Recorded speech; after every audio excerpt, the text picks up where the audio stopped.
Ignition sequence starts. 6, 5, 4, 3, 2, 1, 0. Liftoff. We have a liftoff.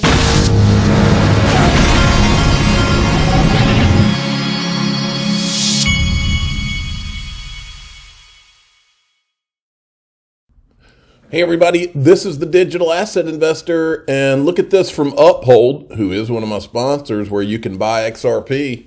Top trending assets, XRP, and he Dr. Martin Hisbach says on Uphold, utility is number one as usual. XRP, Hedera Hashgraph, Quant, Casper, Stellar, Lumens. Okay, these are the top, and they're all buying. Interesting.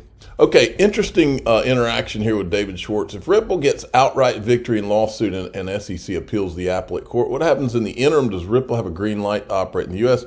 Then this guy down here says, yeah, I think SEC probably doesn't want to risk binding precedent on a case with facts that are so against them. And David Schwartz says, a big factor will likely be how long the SEC thinks it will be before new laws are passed to regulate cryptocurrencies. If a legal precedent will control if a legal precedent will control the industry for decades, that's different from one that's an interpretation of the law that will be irrelevant in a year or two. And then there's this from Crypto Cowboy. Now I want to show you this. I'm going to show you the whole thread, but this that I'm about to show you kind of goes hand in hand with what David Schwartz said. This is a tweet I did a long time ago right here, the mystery of what the SEC did here. Joseph Hall partner Davis Polk. Listen to what he says. And to me, that's the mystery of what the SEC did here. Because if the SEC loses this case on the merits, I think they've sunk their regulatory project on crypto assets. I think they picked a very sympathetic defendant to go after here. The Ripple Labs was not running, a Silk Road type business. They were not running they were not running a frivolous business. If you look at some of the early enforcement actions that the SEC brought in the ICO cases, they were frivolous businesses, and you just read them and they're silly. The Munchie token or just things that clearly people had just sort of dreamed up in order to kind of raise money off of investors, and there was a mania going on. But Ripple Labs has a real business. The interbank market, the interbank money transfer market, is a huge market, and they came up with a disruptive technology for that market. And Ripple Labs itself. I can't remember what its latest, private valuation was, but it was a big company. It was not some tiny little company somewhere. And that's before you even get to the investors who lost money, in the wake of the SEC's action. And the judge, I don't know anything about the judge other than, what I read her Wikipedia entry. She looked like she had been a New York State judge for many years, maybe had some background in the criminal law. At any rate, she doesn't look like, somebody like me, a capital markets lawyer, a corporate lawyer, who might be receptive to the arguments the SEC is making.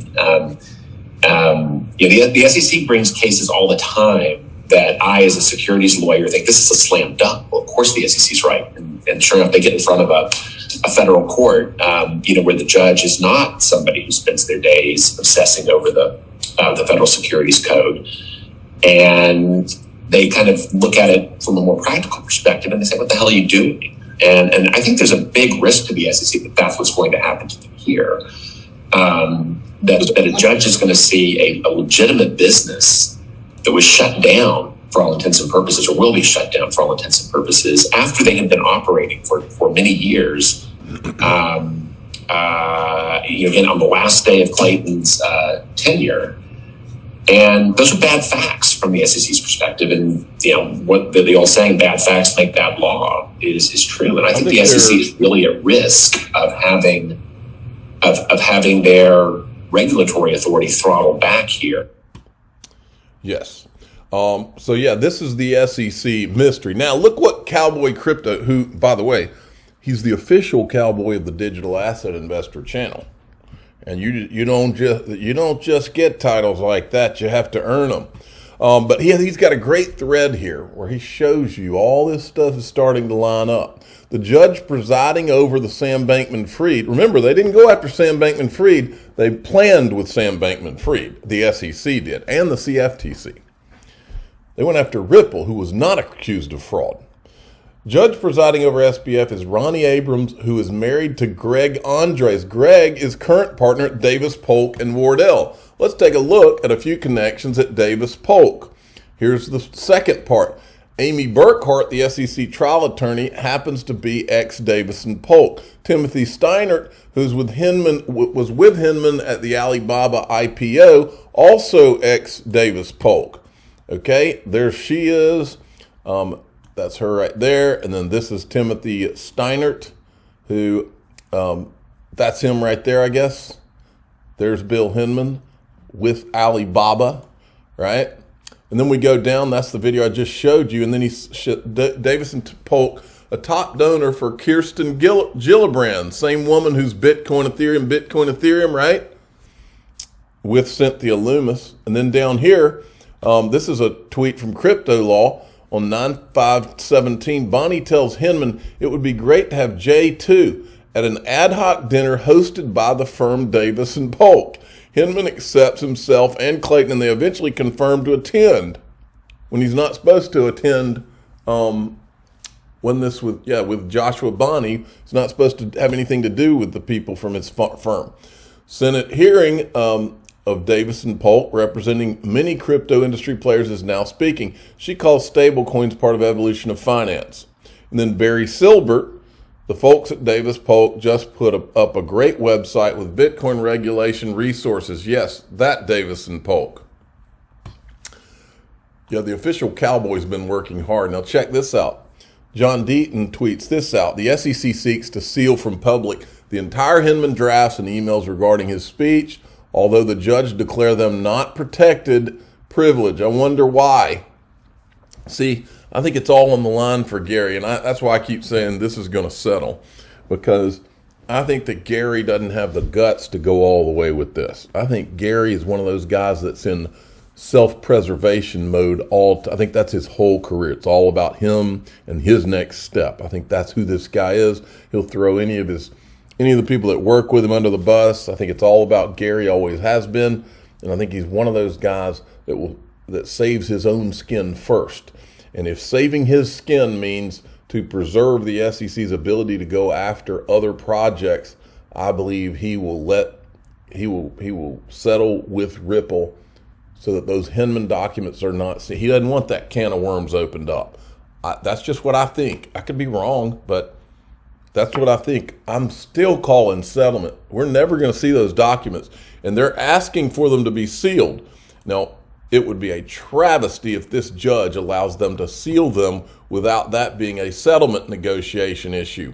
They should the judge should say, no, we're showing them. You decide if you want to settle this thing or not.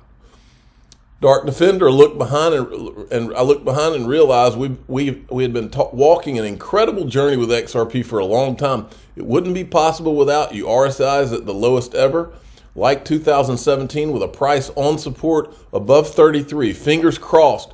Enjoy your holidays with loved ones. And it looks like his fingers are crossed for the third attempt at $5 to $6 is what I see. Is he calling for a Merry Christmas? Is that what he's doing here? All right, moving along. Chairman of BlackRock, the company that owns all the companies in the world, talks about the new world order. This is him. We're in a new world order of geopolitical fragmentation, a full break with the post-Cold War era. Then this, you can't make this stuff up, folks. This is the tell right here that these people are trying to figure out how to let this guy off the hook.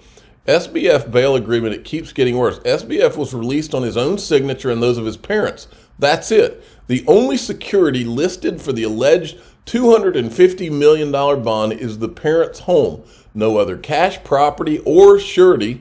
Astounding. And here it is, zeroed in. This is a secured bond of $250 million secured by only the box checked is the agreement of the defendant and each surety to forfeit the following cash or other property. Parents' home in Palo Alto, which is worth $4 million from what I read. If this bond is secured by real property, documents, So that's it. $250 million on a $4 million property. Blockworks, SEC General Counsel Dan Berkowitz dined with SBF and other FTX insiders at upscale Indian restaurant in D.C. last October. Berkowitz was CFTC commissioner at the time. He was there actually, I think, with Gary Gensler. FTX US would finalize its LedgerX acquisition 3 weeks later. And finally, I've got a question. Why am I getting shakedown vibes? And the second question is, when is the SEC going to return the $100 million in stolen FTX customer funds? Those are the funds that were paid to the SEC. It's fine over BlockFi after, conveniently, FTX bought it. You tell me, why am I getting shakedown vibes? Gary Gensler meets with Robinhood on September 28th, 2021.